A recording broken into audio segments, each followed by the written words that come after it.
Here we have M5-105. So we're starting with a who's right sort of problem.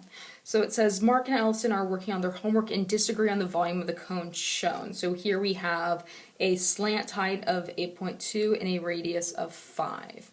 Mark says that the volume should be this, so he's doing the 1/3 the pi, 5 squared, and 8.2 as the height. Allison argues that 8.2 is not the height, so they need to calculate it before determining the volume, and she's saying the height should be 6.5 instead. Who's correct? Explain your reasoning. Now, this is actually why I had us do the warm-up of the Pythagorean theorem, so we could remember how to actually find the height on this. And you have to be careful because they'll do this sometimes. This is not the height. This is what we call the slant height. So this is this diagonal, but we need this part right here. So to get that, you would have to do Pythagorean theorem, a squared, b squared, c squared to find that. And I'm assuming that's how Allison got this 6.5. So Mark's definitely wrong because he's using the 8.2. We can assume Allison's correct, that she did this correctly. 6.5 seems about right. And if the choice is between Mark and Allison, Allison's definitely correct.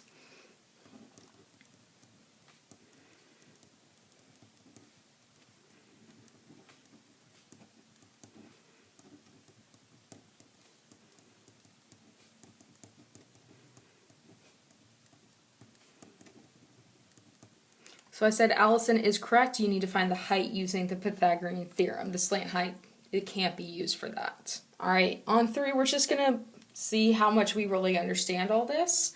So again, our volume equation is 1/3 pi radius squared times the height, because you're taking the circle base times the height, and then that technically is the cylinder that fits around it, so you take 1/3 of that.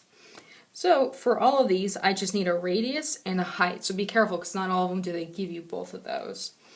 On A, they do give us a radius and height. That's great. So we can just plug that right in. So pi 4 squared times 5 divided by 3.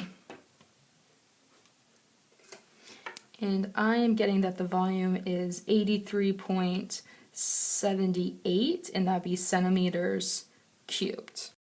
On B, we have to be careful because they gave us the diameter, not the radius. So the radius is going to be half of that, and that'll be 2. So this will be pi radius, which is 2, squared times the height, which is 7, divided by 3. And I'm getting 29.32, and this will be centimeters cubed. On C, they gave us the height, but they gave us also the slant height. So we're going to use those two to find the radius.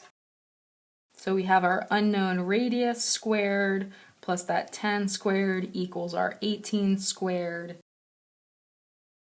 So if I take 100 away from both sides, that's 224. So I need the square root of that because I don't want a squared, I just want regular a. So the square root of that is 14.97, so that's going to be our radius. So putting that into our equation, it's pi radius, so that's the 14.97 squared times the height, which is going to be 10, sorry I should have written 10 here actually, divided by 3. Wow, that is a lot. So I'm getting 2,346.78-ish, that'll be meters cubed. And D is our last one. Again, they're being mean to us. They gave us a slant height instead of the actual height. So we're going to need to calculate the actual height. So radius will be A, height will be B, slant height will be C. So I have 1 squared plus our unknown squared equals that 3.4 squared.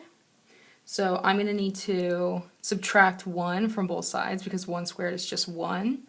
So when you subtract 1, so 3.4 squared is 11.56 minus 1, that's 10.56.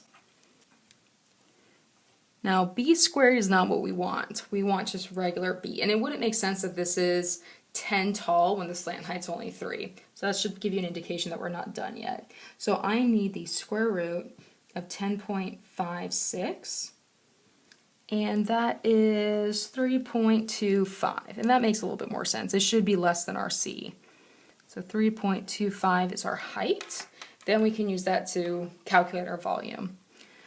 So pi, our radius, which is 1, squared, times that 3.25 height that we found, divided by 3. And I'm getting 3.4, and this is centimeters cubed. All right, finishing up with 4, they're just seeing if you can work backwards. So given the volume, could you find a missing height, a missing radius, a missing whatever? So remember that we're working with this equation.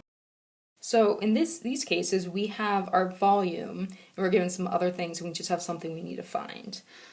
So for the very first one, we have 3,042. They give us a diameter, so we need half of that. So half of 25.2 is 12.6, so that's the radius. So this is pi 12.6 squared times that height divided by 3. So we just need to undo everything that's around the height to get what the height is. So I'm going to start by putting in 3,042 into my calculator. Let's start by getting rid of dividing by 3. The opposite, so if we had divided by 3 to get to 3,000, we need to multiply by 3 to undo that. So I'm going to multiply by 3. That gives me like 9,000. So that part's done. Now I need to undo the fact that pi was multiplied by. So let's divide by pi, and I'm getting like 2,900. So that part's gone now too. So I'm down to 2,904.9-ish, and I'm left with just 12.6 squared times a height. This part's a little tricky, so let's find what 12.6 squared is, and that's 158. So what I want to do then is divide our 2,900 by that, and I am getting 18.30-ish, so that's going to be our height, and that's centimeters. Okay, so I know it's a lot, and I don't know why they don't give you any room for this, but you basically just work backwards. You undo everything around. You multiply by 3, divide by pi, and then work from there to see what else you need. So like in this case, for B, we need the radius. We have everything else. So, and they're interesting. They're telling us that the volume is 25 pi, and that equals our pi, we don't know radius, and the height, which is 12, divided by 3. So something we can do on both sides is just cross out pi. Both sides are multiplying by pi, so if we divide both sides by pi, it just basically goes away. That just gets rid of that. So let's start by getting rid of this dividing by 3 by multiplying 25 by 3, and that's 75. Next, getting rid of the fact that 12 had been multiplied, let's divide 75 by 12, and I'm getting 6.25. Now that's not the radius, that's the radius squared. So to get just the radius, I need to square root 625, and that is just 2.5. So our radius here was 2.5 inches. And I know this seems like a lot, but just the more you go through it, the easier it will get.